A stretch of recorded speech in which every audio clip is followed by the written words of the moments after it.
Hey, welcome back to English in Fluency. I'm Alex, and I am so glad you're here right now. Seriously, the fact that you're here, that you're choosing to spend this time improving your English, that already says something really wonderful about you.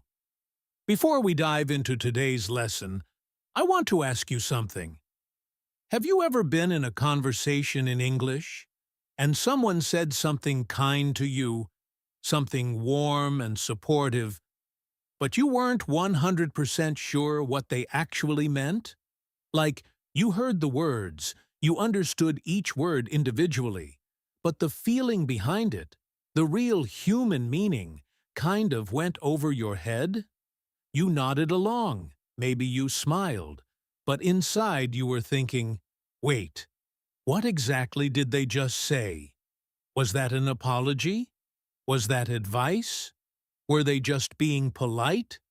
That happens to so many English learners, and honestly, it is one of the most frustrating experiences you can have when you're learning a language. Because here's the thing, understanding grammar and vocabulary is one kind of skill. But catching the emotional meaning, the human warmth behind what people say, that is a completely different skill. And it's one that most textbooks completely ignore. They'll teach you how to conjugate verbs. They'll teach you idioms. They'll give you vocabulary lists. But they almost never teach you how to hear and understand sympathy, how to listen for care and support in real conversations. And that's what we are going to focus on today, completely and deeply. This lesson is designed for B1 level English learners. That means you already have a solid foundation. You can communicate, you understand straightforward texts, you can follow conversations on familiar topics, and you're actively working on becoming more natural and more confident every day. Today, we are diving into one very specific, very important, and very deeply human area of the English language. And that is how English speakers express sympathy, how they show they care, how they respond when someone is going through something difficult, how they use words to comfort, to validate, to support. And the most critical part of today's lesson is not simply memorizing these phrases. It is learning to hear them in real spoken English, to recognize them as they come, to understand them in the flow of a natural conversation, and to feel genuinely confident every time someone expresses sympathy toward you or around you. So here is my promise to you for today. By the time this lesson ends, you are going to understand the most common and most important ways that English speakers show sympathy in conversations of all kinds. You are going to be able to identify these expressions when you hear them, even when they're spoken quickly or embedded in longer dialogue. You are going to understand the emotional layers and the subtle differences between different sympathy phrases. And you are going to have heard these expressions in multiple realistic conversations so that your ear becomes tuned, trained, and ready for real-life English. If all of that sounds exactly like what you need, then please subscribe to English in Fluency right now if you haven't already. Hit that notification bell so you never miss a new lesson. And now, without any more waiting, let's get started. Let's begin with something foundational, and that is understanding what sympathy actually is, why it plays such an enormous role in English communication, and why it can be so hard to catch when you're listening as a non-native speaker. Sympathy is the feeling of care and sorrow you have for someone else because they are going through something painful or difficult. It's when you look at another person's struggle and you say, with your words or your actions or even just your expression, I see what you're going through, and I feel for you. I care. In English-speaking cultures, expressing sympathy is not reserved for funerals or hospital waiting rooms. It is woven into the fabric of everyday conversation. It is almost constant. People express sympathy for big things, for losses and heartbreaks and serious problems. But they also express sympathy for small things, for bad days and missed buses and disappointing lunches and stressful mornings. And all of it matters. Here is why this is critical for you as a listener. If you cannot recognize sympathy expressions when you hear them, you miss one of the most important emotional channels in English conversation. You might hear someone say something kind and not understand that it was kind. You might sense that the tone shifted, but not know why. You might not understand the relationship between two people because you missed the warmth in their exchange. Or, in a real-life situation, someone might express sympathy toward you, and you might not know how to respond in a way that feels natural and connected. All of these gaps make you feel less fluent, less confident, less at home in English. And today we are going to close those gaps one by one. Now, let's start with the absolute most common sympathy expression in English, the one you will hear more than any other, and that is the phrase, "I'm so sorry to hear that." This phrase is everywhere. It is used in conversations between friends, family, co-workers, neighbors, even acquaintances. It works in serious situations and in lighter ones. It is warm without being dramatic. It is personal without being intrusive. And it is one of those phrases that, when said with genuine feeling, can genuinely make someone feel less alone in a difficult moment. Let me explain why this phrase works the way it does. When you say, "I'm so sorry to hear that," you are doing several things at once. First, you are acknowledging that you received and understood the difficult thing that was shared with you. You heard it. You didn't change the subject or rush past it. Second, you are expressing personal regret and care. The "I'm sorry" part is not an apology for something you did. It is an expression of your own sadness on behalf of the other person. And third, the phrase is gentle and open-ended. It doesn't offer unsolicited advice. It doesn't minimize the problem. It doesn't compare the other person's experience to something else. It just says, "I heard you, and I care." That is exactly what most people need to hear first. Now let me put this into a real conversation so you can hear how it sounds and feels in context.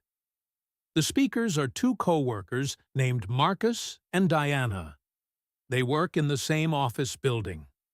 One morning, Marcus arrives looking very tired and subdued.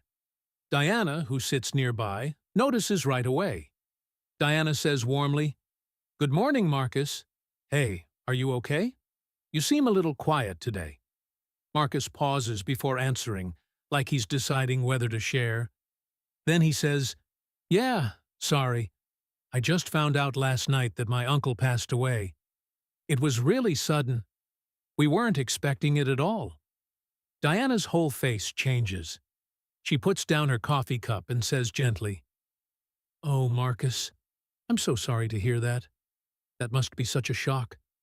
He was close to your family, wasn't he?" Marcus nods slowly. "Yeah, he came to everything. Every birthday, every holiday. He was just always there, you know? And now he's not. It doesn't feel real yet." Diana says softly, "I imagine it doesn't. That kind of loss takes time to settle in. Please, please let me know if there's anything I can do. Even if you just need to step out and get some air and have someone walk with you. I'm here." Marcus gives her a small, tired smile. Thank you, Diana. That means a lot. Really. Now let's really look at what happened in that conversation, because there is a lot happening beneath the surface. Diana started by noticing Marcus seemed different and gently checking in. That in itself is a form of care. Then, when Marcus shared his news, Diana didn't jump straight to advice or questions. She said, "Oh, Marcus, I'm so sorry to hear that." She used his name. That is so important. In English, when someone uses your name softly at the beginning of a sympathetic response, it creates an immediate sense of personal, human connection. It says, "I am not just responding in general. I am responding to you specifically as a person I care about." Then she added, "That must be such a shock," which is an extremely common follow-up sympathy phrase. And she added the personal touch of asking whether the uncle was close to the family, showing she was listening, that she was engaged, not just performing sympathy out of social obligation. At the end, she offered practical support, and she did it without making it feel pressured. She said, "Even if you just need to step out and get some air," which is a very natural, low-stakes way to offer support. And Marcus responded with, "That means a lot," which is one of the most common and natural ways to receive sympathy in English. Now, there is something I want to stop and address because it confuses a lot of learners. The word sorry in English has two main uses. One is to apologize for something you did. "Sorry, I'm late." "Sorry, I forgot your birthday." But the other use, which is the one we are focusing on today, is to express sadness and care for someone else's experience. "I'm sorry to hear that your cat is sick." "I'm so sorry you're going through this." In this second use, sorry means something closer to "I feel sad for you," or "I wish this wasn't happening to you." The way you tell the difference is always through context. If someone just told you bad news and you didn't do anything wrong, the sorry is sympathy, not an apology. Training yourself to recognize this distinction is one of the most immediately useful things you can do for your English comprehension. Let's now look at the second major family of sympathy expressions, and these are the phrases built around the structure "that must be." When someone says, "That must be really hard," or "That must be so exhausting," or "That must feel so lonely," they are using their imagination and their empathy to name what they think you are experiencing. They are saying, "I am putting myself in your situation and trying to feel what you feel. And what I imagine is something like this." This structure is incredibly important in English because it shows genuine emotional intelligence. The speaker is not just saying something generic. They are specifically naming an emotion or an experience that they believe the other person is going through. And when that emotion is named correctly, something powerful happens. The person who is struggling feels truly seen and understood. Let me give you a conversation to illustrate this. The speakers are two university friends, Priya and Nathan. They haven't caught up properly in a few months. They meet for coffee on a Saturday morning. Priya settles into her seat and says, "Oh, it's so good to finally sit down with you properly. How have you actually been? And I mean really, not just the social media version." Nathan laughs a little, but his eyes don't quite match the laugh. He says, "Honestly, it's been a rough patch. I've been dealing with some health issues for the last couple of months. Nothing life-threatening, don't worry, but it's been uncomfortable and kind of scary, and it's taken up a lot of energy just managing it." Priya shakes her head gently. Oh, Nathan, that sounds really hard. And I know you. You're not someone who talks about these things unless it's genuinely been affecting you. Health stuff is just so unsettling, even when it's not the worst-case scenario. It still messes with your head. Nathan nods. Exactly that. And then on top of it, I've got all the normal life stuff going on. My rent went up significantly, so finances are tight, and I feel like I can't take a real break because there's always something that needs handling. Priya looks at him with real concern. Nathan, that must be so exhausting. Like, dealing with health anxiety on its own is overwhelming, but then also having financial pressure at the same time? That's a lot to carry simultaneously. Your body and your mind are both under constant strain. That must feel like you can never fully decompress. Nathan lets out a long breath. That's exactly what it feels like. I can't remember the last time I woke up and didn't immediately feel a low-level dread about something. Priya leans forward a little. That's completely understandable. You're running on empty, and you've been doing it for months. I want you to know that I see that. You're managing so much, and it makes complete sense that you're tired. This is not weakness. This is just a really hard season. Nathan looks at her gratefully. Thanks for saying that. I feel like I've been telling myself I should be handling it better. Priya says firmly but kindly, because life doesn't have to be a catastrophe to wear you down. Constant pressure is its own kind of hard. Don't minimize what you're going through. So let's trace the sympathy through that conversation. Priya said, "That sounds really hard." She said, "That must be so exhausting." She named two specific things, health and finances, and connected them together to show she was listening. She said, "That must feel like you can never fully decompress," which is a beautifully specific sympathy phrase because it names a very particular feeling, the inability to relax. She said, "I see that," which is a quiet but incredibly powerful phrase in English. To say, "I see you," or "I see what you're going through," means I am witnessing your struggle. I am not looking away. I am not minimizing it. And then she corrected Nathan's self-judgment, which is a deeply empathetic thing to do. All of those sympathy expressions came from a genuine place of understanding. And for you as a listener, the takeaway is this. Whenever you hear the structure "that must be," followed by an emotion or experience word, recognize it as a sympathy expression. The speaker is naming what they imagine you're going through.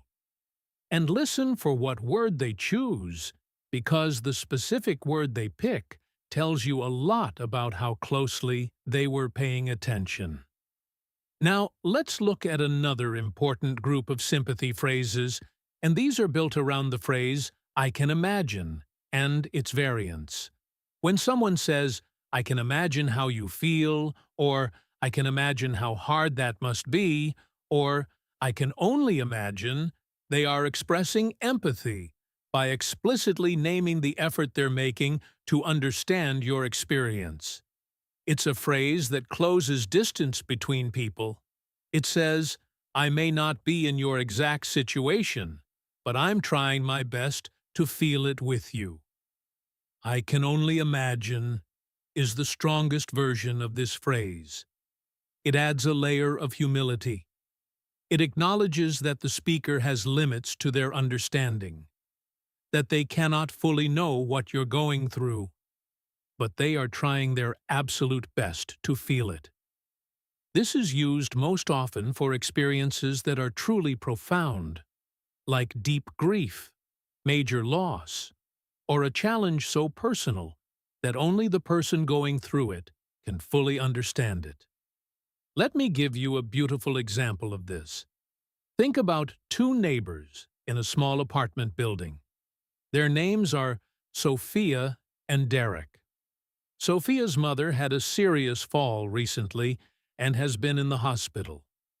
Derek sees Sophia come home one evening looking absolutely drained. Derek is in the hallway getting his mail. He looks up and says, "Sophia, hey, I noticed your place has been dark all week. I got a bit worried. Is everything all right?" Sophia stops and shifts her bag on her shoulder. She looks like she's been awake for days. She says, "Not really, no. My mom had a fall about a week ago. She broke her hip and she's been in the hospital. I've been going back and forth every day." Derek's expression shifts entirely. He says with genuine warmth, "Oh no, Sophia, I'm so sorry. I can only imagine how stressful and exhausting that's been for you. How is she doing?" Sophia says, "She's improving, thank goodness. But it was scary at first. And now there's this whole other layer of stress, because she lives alone. And that clearly can't continue after this. So now we have to figure out her living situation. And I'm the one coordinating most of it, because my brother lives overseas." Derek shakes his head slowly. "Sophia, that is so much. I can imagine how overwhelming it must feel, trying to be strong for her, managing all the logistics, and doing it mostly on your own. That's a lot for one person." Sophia looks a little relieved just to be heard. She says, "It is. And I feel guilty even saying it's hard because she's the one in pain. But I'm just so tired." Derek says firmly, "No, please don't feel guilty. You're allowed to be tired. You're carrying a great deal right now. Your feelings are completely valid." He pauses and then adds, "Listen, I mean this genuinely. If you need groceries picked up, if you need your plants watered, if you just want someone to sit with for 10 minutes and not have to talk about any of it, please knock on my door. Anytime." Sophia's eyes soften. She says, "Derek, that honestly means so much. Thank you." Derek says, "Take care of yourself too, not just her." There is so much in that exchange. Derek said, "I'm so sorry." He said, "I can only imagine how stressful and exhausting that's been." He said, "I can imagine how overwhelming it must feel." And importantly, he broke it down into specific parts: being strong for her mother, managing the logistics, doing it mostly alone. By naming those specific elements, he showed genuine attention and genuine care. And his final offer of help was detailed and personal, not just a generic, "let me know if you need anything," but specific offers like groceries, watering plants, just sitting together. That level of specific generosity is deeply touching and deeply human. And notice that Derek also validated Sophia's guilt. When she said she felt guilty for finding it hard because her mother was the one in pain, Derek immediately said, "No, please don't feel guilty. You're allowed to be tired." That phrase, "you're allowed to feel that," is one of the most powerful things you can say to someone in English. It gives them permission to experience their own emotions without shame or self-judgment. Let's shift our focus a little now and talk about how sympathy sounds in lighter, more everyday situations. Because life isn't just big crises and major losses. Life is also small frustrations, everyday disappointments, minor annoyances. And in English, people express sympathy for those things too. The expressions are lighter, more casual, but they are still real, still genuine, and still worth understanding. Imagine two co-workers sharing a small office kitchen. Their names are Jen and Carlos. It is lunchtime. Jen has been looking forward to her lunch all morning. She walks to the microwave, opens it, puts her container inside, presses the button, and nothing happens. The microwave is broken. She makes a frustrated noise. Carlos looks up from his lunch and says, "Uh-oh, what happened?" Jen says, "The microwave's broken. Again.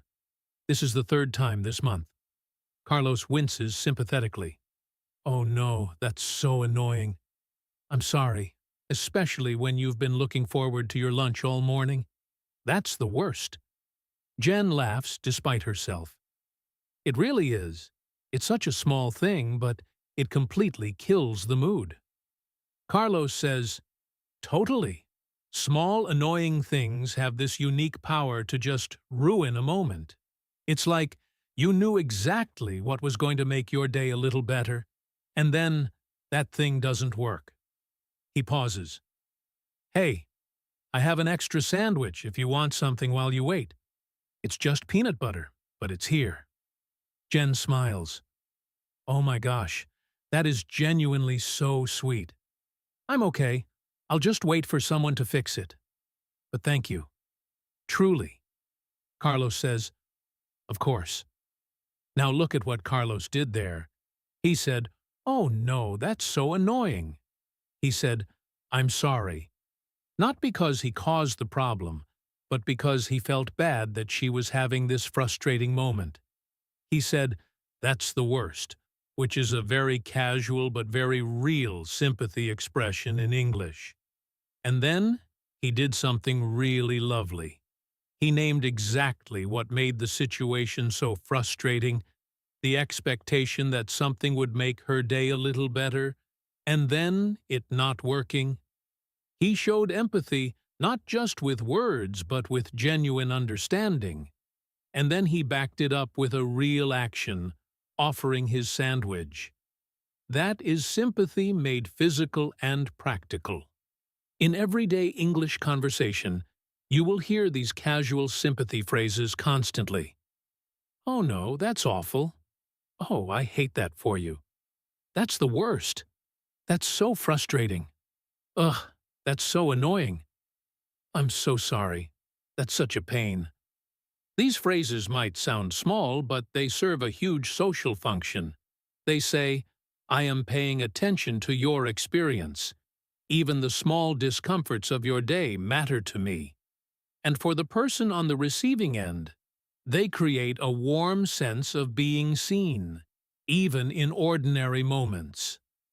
Now let's look at one more thing that is really important and often overlooked, and that is the difference in intensity between different sympathy expressions. Because in English, not all sympathy phrases are created equal.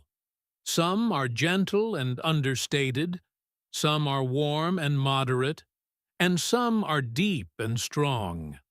Learning to hear these differences will help you understand the emotional temperature of a conversation much more precisely. Think about the phrase, "that must be hard," versus "that must be so hard," versus "that must be incredibly hard." Each version is a step more intense than the last. The basic version, "that must be hard," is sincere but measured. The middle version, "that must be so hard," adds warmth and emotional investment. The strongest version, "that must be incredibly hard," is used when the speaker is genuinely moved and wants to convey the depth of their empathy. As a listener, pay attention to those intensifying words. So, very, incredibly, really, absolutely. They are signals of how seriously the speaker is taking the situation. The same pattern applies to other phrases. "I'm sorry to hear that" is gentle. "I'm so sorry to hear that" is warmer. "I'm really so sorry" is deeply felt. "I'm absolutely devastated to hear that" would be extremely strong and used only in the most serious situations. And "I can imagine" is empathetic, while "I can only imagine" adds that element of humility and depth. Each of these nuances tells you something about the relationship between the speakers and how seriously the moment is being taken. Now, Let's take a big step forward and look at a longer, layered, emotionally rich conversation, one that weaves together multiple different kinds of sympathy across a single exchange. This will really challenge your listening and your ability to track sympathy as it builds and deepens throughout a dialogue. The speakers are two close friends named Leo and Camille. They have been friends for over a decade. They haven't spoken properly for almost a year because life got busy. Leo calls Camille on a quiet Thursday evening. Leo says warmly, "Camille, oh my gosh, it's been so long. Too long. How are you?" And I mean it. How are you, really? Camille takes a beat. Then she says, "Leo? Hi. Oh, it's good to hear your voice. I've been okay. It's been kind of a year, honestly." Leo says, "Yeah? Tell me everything. I've got nowhere to be." Camille takes a breath and begins. "Okay, so at the very start of the year, the company I was working for had major layoffs, and I was one of the people who got let go. It was a complete shock. I'd been there 3 years. I thought I was doing really well. And then one morning, I get called into a meeting, and that's it. It's over." Leo responds immediately. "Oh, Camille, I'm so sorry. I had no idea. That must have been such a gut punch, especially after 3 years. That's not just a job. That's a huge part of your daily life and your identity." Camille says, "Exactly. And it stung so much more because I genuinely loved that job. So then I spent months job hunting, which was demoralizing in ways I didn't expect. You send out application after application, and you don't hear back for weeks, or you get a rejection, or you get close, and then nothing. It does something to your self-esteem." Leo says quietly, "I can imagine. That cycle of hope and disappointment over and over takes such a toll. You start to question yourself even when it has nothing to do with your worth. That must have been really draining, both practically and emotionally." Camille says, "It was. And I was trying to hold it together on the outside for people, you know? I didn't want to seem like I was struggling, because I felt like I should be handling it better." Leo says gently, "Please don't say that. You were handling it. You were going through something genuinely hard, and you were still showing up every day and trying. That's not struggling. That's strength." Camille pauses and then says, "Thank you for saying that." A quiet moment passes. Then she continues, "And then in April, my grandmother passed away." Leo goes completely still for a moment. Then very gently, very slowly, he says, "Oh, Camille, I'm so sorry. I know how much she meant to you. She was such a central part of your world." Camille's voice softens. "She really was. She was just the most wonderful, funny, sharp woman. Every time I talked to her, I felt better about everything. And she went quite suddenly, which made it harder. I didn't get to say everything I wanted to say." Leo says softly, "I can only imagine how much that hurts. That feeling of things left unsaid. And then losing the person who was such a steady source of warmth and comfort in your life, at the same time as you were already going through so much. Camille, that is a lot. That is an enormous amount to carry." Camille says, "It was. I had a lot of very quiet, very sad nights this year." Leo says, "Of course you did. You were grieving multiple things at once. Your job, your sense of direction, and then the loss of someone you deeply loved. Any one of those things alone is hard. All of them together is genuinely heavy." Camille says, "Yeah, but I want you to know it's not all dark. I found a new job in June. It's a smaller company, different industry, but I think I actually like it more. And in August, I moved into a new apartment. New neighborhood, new energy, fresh start. And honestly, I think I needed all of that. The change. Leo says, Camille, I love that. I am genuinely so relieved and happy to hear that. After everything you walked through, you came out the other side and made a fresh start. That takes real courage. Camille laughs a little, a real laugh this time. I don't know about courage. Maybe just stubbornness. Leo laughs too. You've always had both. Listen, I want you to know something. I'm sorry I wasn't more present this year. I didn't know what you were going through, but still, I should have checked in more. Camille says, Leo, don't apologize. Life is busy. But I will say, this phone call? Exactly what I needed tonight. Leo says, same here. And Camille, I mean this. Even when we go months without talking, I am always, always here. Whatever you're going through, I want to know. Okay? Camille's voice is warm and full. That means everything. It really does. Leo says quietly, Good. Now tell me more about this new apartment. Let's go through that entire conversation and trace every sympathy moment. When Camille told Leo about losing her job, he said, I'm so sorry. I had no idea. He acknowledged the surprise and the personal nature of the loss. He said, that must have been such a gut punch, which is a powerful, informal expression for a painful shock. And then he said something brilliant. That's not just a job.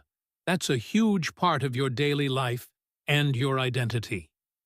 He named what was really lost beyond the job itself. That is emotionally intelligent sympathy at its finest. Then, when she described the demoralizing experience of job hunting, Leo said, I can imagine. That cycle of hope and disappointment over and over takes such a toll. He named the cycle specifically. He didn't just say, that sounds hard. He identified the particular mechanism that makes job hunting psychologically painful. Then he said, you start to question yourself even when it has nothing to do with your worth, which is deeply validating because it names the distorted thinking that comes from repeated rejection and says that thinking is not true. When Camille said she felt she should be handling it better, Leo pushed back immediately. He said, you were handling it. He reframed the narrative. That is a beautiful act of emotional support. Then came the deepest moment of the conversation, when Camille mentioned her grandmother's passing. Leo went still. That stillness, that pause, was itself a form of respect and sympathy. Then he said gently, oh, Camille, I'm so sorry. I know how much she meant to you. He used her name, softly, at the start. He acknowledged the specific depth of the relationship, and then later he said, I can only imagine how much that hurts. That feeling of things left unsaid. He named the specific pain of things left unsaid, which is one of the most particular and painful aspects of sudden loss. He saw it, he named it, and by naming it, he validated it completely. Now, let's look at sympathy in professional settings because this is something many of you will need in your working lives. When you're at work or in a professional context in English, the sympathy expressions are often the same, but delivered with a slightly more measured tone. There is still genuine warmth, but it's balanced with professionalism and practicality. The speakers are a manager named Rachel and her team member Tom. Tom has just received some very difficult personal news and needs time off.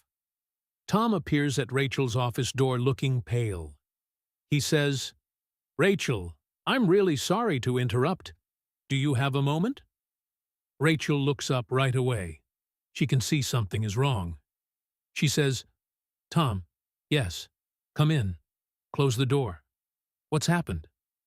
Tom says, I got a call this morning. My father was taken to hospital last night. He's stable right now, but they're not sure what's causing it. It could be serious. I need to go to be with my family. I wanted to let you know right away. Rachel stands slightly, and her whole demeanor softens. She says, Tom, of course. I'm so sorry. Please go. Family comes first, always, without question. Don't think about anything here. Tom exhales and says, Thank you. I'm sorry to leave things midway through the week. Rachel shakes her head. Please don't apologize. This is not a situation anyone plans. There's nothing to be sorry for. She pauses and adds, Is there anything you need before you leave? Anything that's time-sensitive I should know about? Tom thinks for a moment. There's a call on Tuesday morning. If someone could handle that, it would take a lot of pressure off. Rachel says immediately, Done. I'll take care of it. You won't need to think about it. She looks at him steadily. Tom, I hope your father gets better very quickly. Please give your family our best wishes from the whole team. And keep me posted when you feel up to it. Not because we need updates, but because we care about how you and your family are doing. Tom says, That really means a lot. Thank you, Rachel. Rachel says, Take care of yourself too, not just him. Travel safe. In that professional conversation, Rachel's sympathy was warm but efficient. She said, I'm so sorry. She immediately removed any guilt with, Don't think about anything here, and There's nothing to be sorry for. She was practically helpful, asking what was time-sensitive and immediately solving it. And she sent warmth from the whole team with our best wishes from the whole team. That phrase, please give them our best wishes, is a very common professional sympathy expression in English. You'll also hear, our thoughts are with you and your family. I hope things improve quickly. And please don't hesitate to reach out if there's anything we can do. These are warm, professional, and appropriate for workplace sympathy. And notice that Rachel said, keep me posted when you feel up to it. Not because we need updates, but because we care. That clarification was important because it removed the pressure of obligation and replaced it with genuine care. That's a thoughtful, human thing to say, and it's something you'll encounter from the best kind of managers and colleagues in English-speaking workplaces. Now let's turn to something slightly different, but very important. And that is how sympathy sounds when it's about ongoing stress rather than a single event. Sometimes people aren't dealing with one clear difficult thing. They're just worn down, exhausted by life's accumulation of demands and pressures. And English speakers have beautiful ways of showing sympathy for that kind of experience too. The speakers are two old friends, Gina and Ravi. They meet at a park on a Sunday afternoon. The sun is out, but Ravi looks like the weight of the world is on his shoulders. Gina says, You know, I've been noticing for a few weeks now that you seem different. Not bad exactly, just like something's sitting heavy on you. Am I off base? Ravi says, No, you're not off base. I don't know exactly what it is. I'm not going through any single big thing. It's more like everything has been a lot lately. Work is relentless. I'm not sleeping great. I feel like I've been in survival mode for months, and I don't know when it's going to let up. And because nothing is actually catastrophically wrong, I feel like I don't have the right to feel this bad. Gina says slowly and carefully, I hear you. And I want to gently push back on that last thing you said, because you very much have the right to feel exactly how you're feeling. Life doesn't have to be falling apart for it to be exhausting. Sometimes it's just the weight of ordinary life, piled up over a long period of time with not enough rest. And that is genuinely hard. That's not dramatic. That's not weakness. That's just human. Ravi says quietly, I keep telling myself I should be grateful. Because I am grateful, things could be so much worse. But it doesn't stop me from feeling tired. Gina nods. Of course not. Gratitude and exhaustion are not opposites. You can feel both at the same time. You can love your life and still be depleted by it. Those things can coexist. She pauses. It sounds like you've been running on empty for a really long time, Ravi. And you've been so good at keeping it together on the outside that maybe people haven't realized you needed support. Ravi says, yeah, that's probably true. I'm so used to just handling things. Gina says, I know, but you're allowed to need people too. That's not a flaw. That's being human. She looks at him steadily. I'm really glad you told me, because now I know, and I can actually show up for you instead of just assuming you're fine. Ravi says, I didn't realize how much I needed to say it out loud until right now. Gina says, that's often how it works. The words make it real, and making it real means it can start to change. In that conversation, Gina used several very important sympathy expressions. She said, I hear you, which is a quiet but powerful phrase in English. It means not just that you physically heard the words, but that you truly received them, that you understand, that you validate what was said. She challenged Ravi's belief that he didn't have the right to feel bad, which is a deeply empathetic act.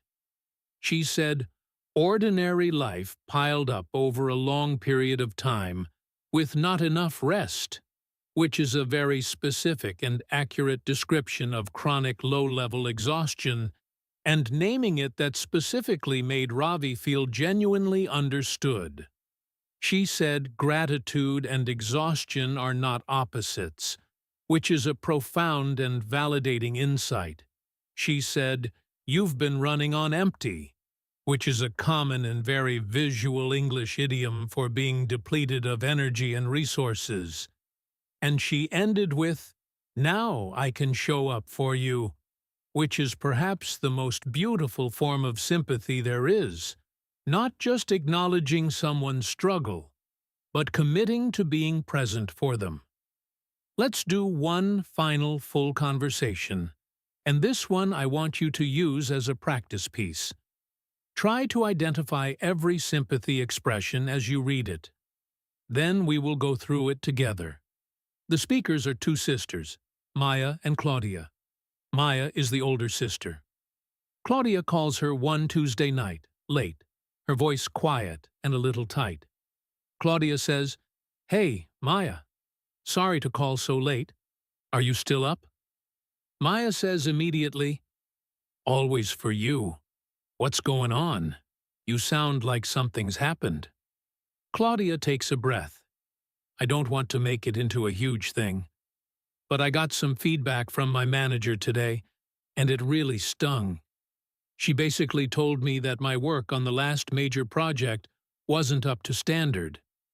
And Maya, I put everything into that project. I worked evenings and weekends. I was so proud of it. And to hear that it wasn't enough, I don't know. It hit me harder than I expected. Maya says gently, Oh, Claudia, I'm so sorry. That's such a deflating thing to hear, especially when you gave it everything you had. I can only imagine how much that stings. Claudia says, It does. And I think what made it worse was the way it was delivered. It didn't feel like constructive feedback. It felt almost personal, like she was criticizing me as a person, not just the work.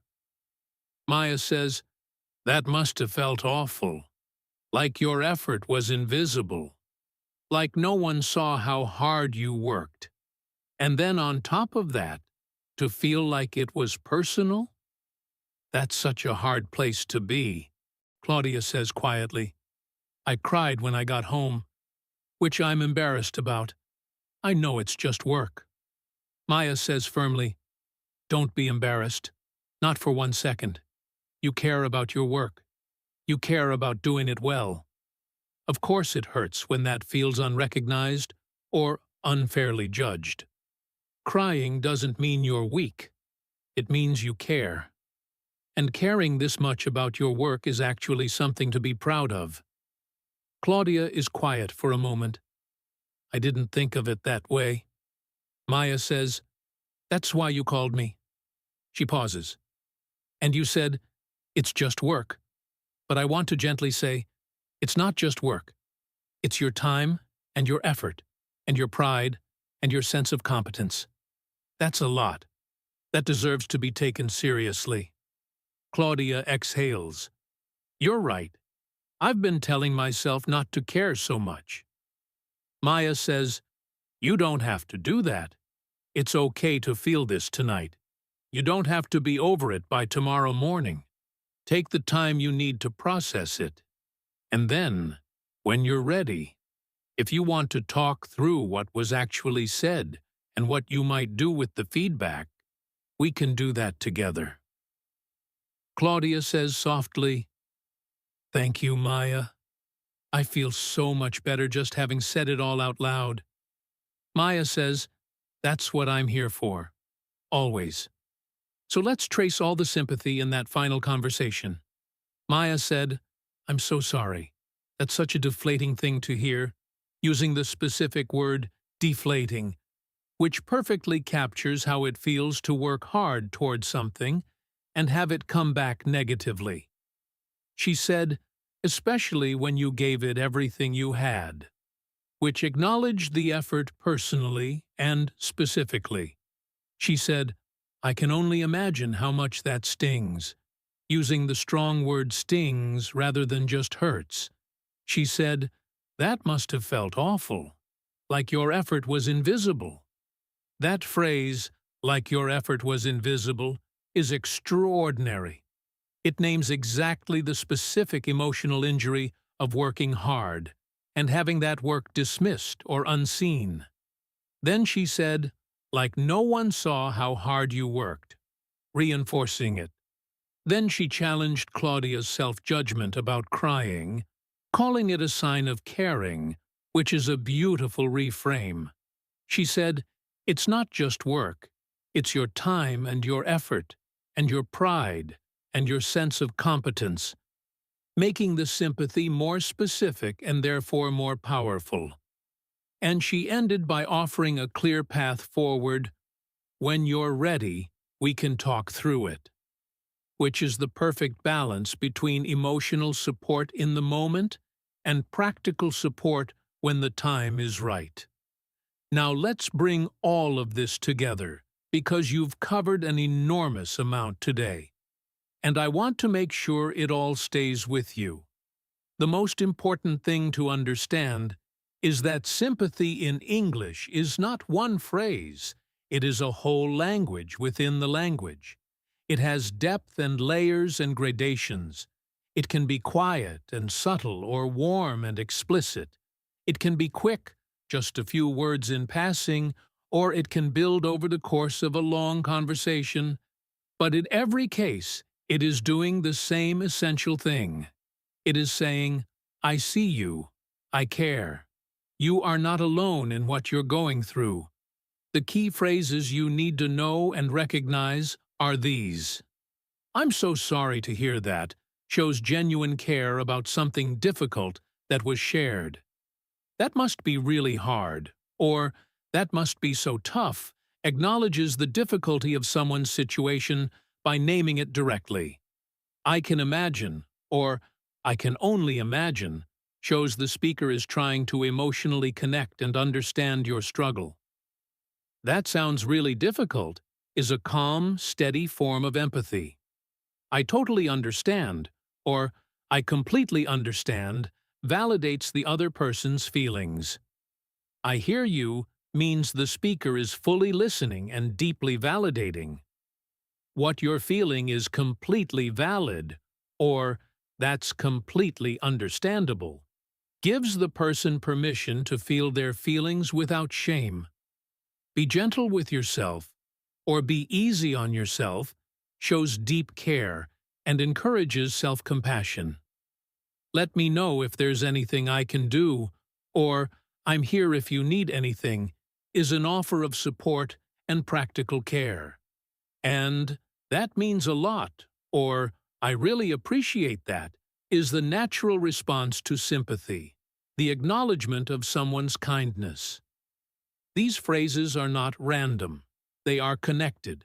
They form a language of care, and learning to hear them is learning to understand one of the most human parts of English conversation. One last thing I want to share with you, and this is something that will really take your listening to the next level, is the role that voice and pacing play in sympathy expressions. When someone is expressing sympathy in English, their voice usually slows down. The tone becomes softer, warmer, slightly lower. There are often small pauses before and after key phrases, like when Derek paused before saying, "Oh, Sophia," or when Leo paused before speaking gently about Camille's grandmother. Those pauses are meaningful. They say, "I am taking this seriously. I am thinking about how to respond. I care." In contrast, when someone is making casual small talk, the pace is faster and lighter. So, one of the best listening skills you can develop is paying attention to changes in pace and tone during a conversation. When you notice a speaker slow down and soften their voice, get ready. A sympathy expression is probably coming. Your ear will start to anticipate these moments, and that is when your listening becomes truly fluent. Also, notice that sympathy in English often comes in clusters, pairs, or even groups of phrases. Rarely does someone just say one thing and move on when they're being truly empathetic. They'll say, "I'm so sorry," and then follow up with, "That must be really hard," and then add, "I can imagine how difficult that's been." These clusters of sympathy tell you that the speaker is deeply invested in the emotional moment. And recognizing these clusters is a sign that your listening comprehension has reached a really advanced level. And I want to say something personal here before we close.